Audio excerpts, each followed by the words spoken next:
Ganun pa rin, ayun oh. Kita nyo? Diba? Ganun pa rin yan. Diba? Tinta pa rin ang ice cream natin eh. Yo, what's up mga ka-idol? Magandang araw sa inyong lahat dyan. Magandang umaga. Ayan mga idol. Mayroon akong ice cream mga idol na ano, na tira dito. Umulan kasi kahapon oh. Mga pang 8 araw na itong mga idol ngayon. Yan, kikita yung ice cream na yan mga idol. Pang 8 araw na yan.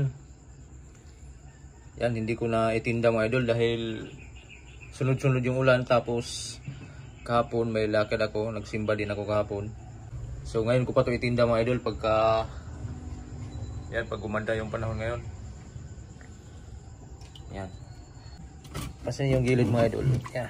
Wala nang hilo mga idol kasi kahapon hindi ko na to nilagyan ng hilo. Hindi ko na siya nilagdagan. Kasi alam ko hindi naman masisira yan eh.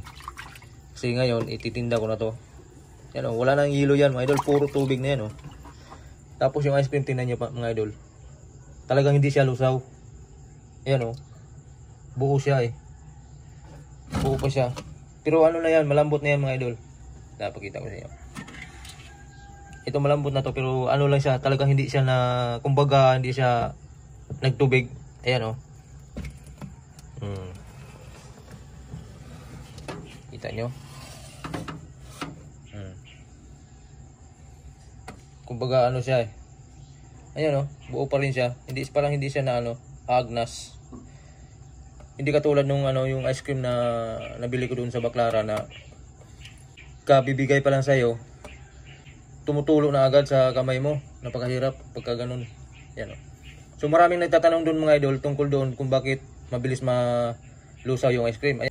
So ang dahilan dyan kasi mga idol, pagka ganyan na ice cream na mabilis matunaw, kulang kasi sa gata yan mga idol. Kulang sa gata yan. Sigurado ako mga idol, yung ice cream na yun, 2 pirasong yug lang yung nilalagay doon. Tapos kita nyo naman kung gaano kadami yung ice cream, di ba? 3 tubo yun eh. Tulad sa akin ganito. 3 tubo. Tapos puno yun mga idol. Puno yun hanggang dito yun kasi makina yung gamit nila. Hindi naman sila lalabas dyan pagka hindi talaga punuan yung ano nila gawa. Talagang sagad talaga yan. Punong-puno talaga yan dito. Siguro mga ano na yun, pangalawang araw na yung ice cream na yun. Kasi may bawas na eh, hanggang dito na yun eh. Kung nakita ko. Parang ano na siya, may bawas na. Kapag kulang talaga sa gata mga idol, siyempre, mas marami yung tubig.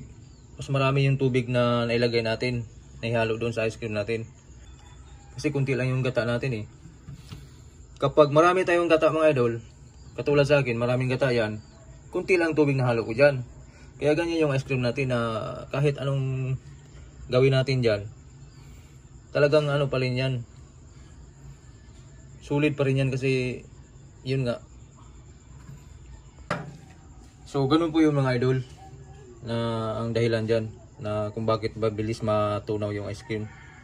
Mabilis malusaw. Pag nahangina na siya, nalulusaw na agad. Kita nyo naman yung ice cream na nabili ko mga idol. Grabe. Pero itong ice cream natin mga idol oh. Ayan. Yan nyo ha. Oh. Wala nang ano yan mga idol ha. Wala nang... Ayan kung nakikita nyo mga idol. Ayan o. Para siyang cake. Ayan o. Talagang ano ba siya, yung buong buo talaga siya o. Hindi siya naagnas. O kahit panginan pa natin yan, mga ilang segundo. Hindi siya naagnas mga idol o. Kita nyo naman o. Hindi siya naagnas. Wala nang yelo yan o. Puro tubig na yan. Siguro mga kagabi pa to wala nang yelo. Ganyan na siya, tubig na. Pero malamig pa yan yung tubig na yan, malamig pa yan. Yan. Di ba? Oh. Kumpara doon sa mga ice cream na nakikita niyo.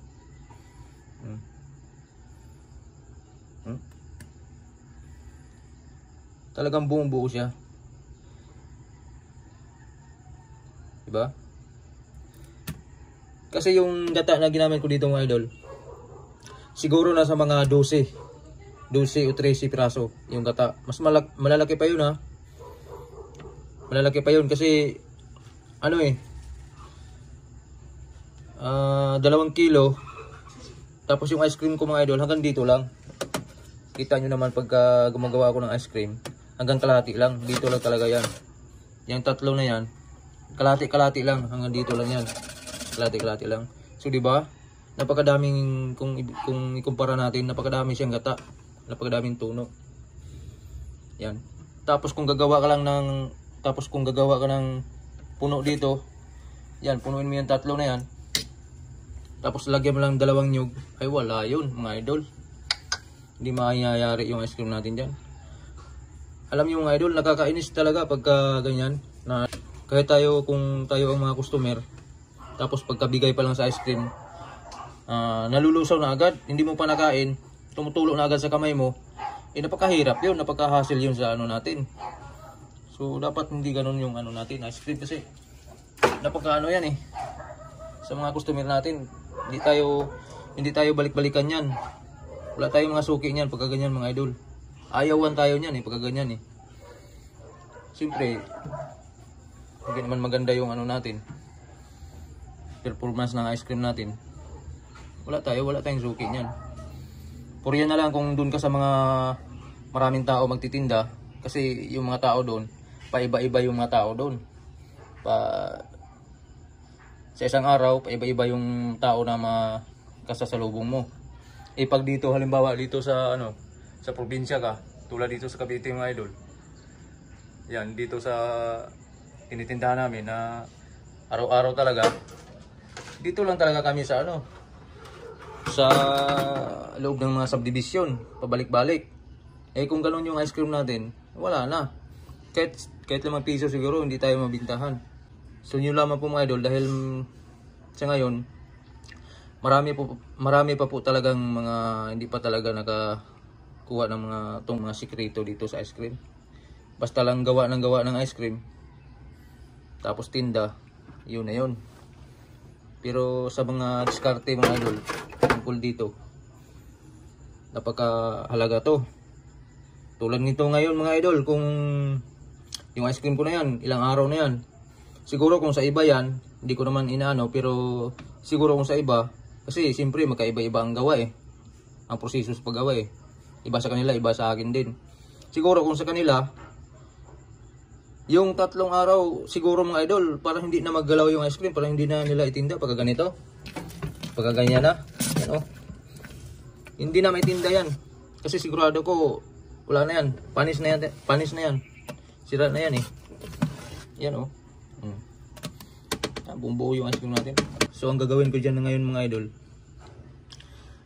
ko yan, mamaya makikita nyo yung yelo ko. May yelo na ako. Yan. Tanggalin ko muna yung tubig mga idol.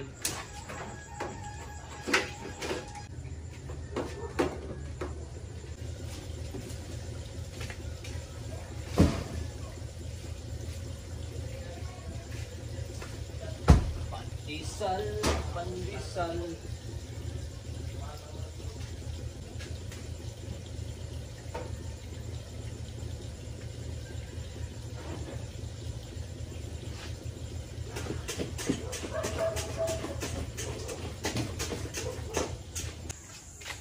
Mabuti na idol, walang gangis ngayon. Alam niyo yung gangis sa probinsya, yung parang tumutunog paggabi. Napapansin niyo yung video ko? Merong yung ayun umandar na naman Gangis yan mga idol Sa Bisaya daging, gangis. Iwan ko sa Tagalog kung anong sa Tagalog yan. Yan umandar na naman Yung parang ganoon yung sumasakit-sit diyan sa ko, kung naririnig niyo sa mga video ko. Tuwing umaga kasi hindi ko napapansin Pag nagre-record ako, hindi ko napapansin na pala, tumutunog pala siya. Ayun umandar na naman.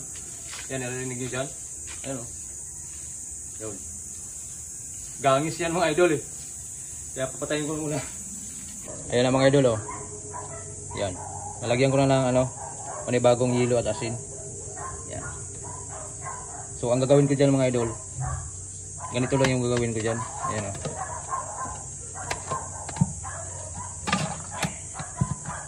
Anuhin ko lang siya, ganyan.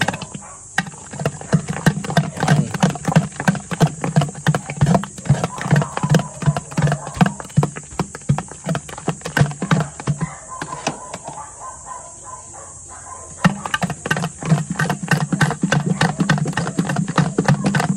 Para ma-recover yung ano niya, yung texture. Pero yung texture na mga idol, talagang andyan pa rin, no?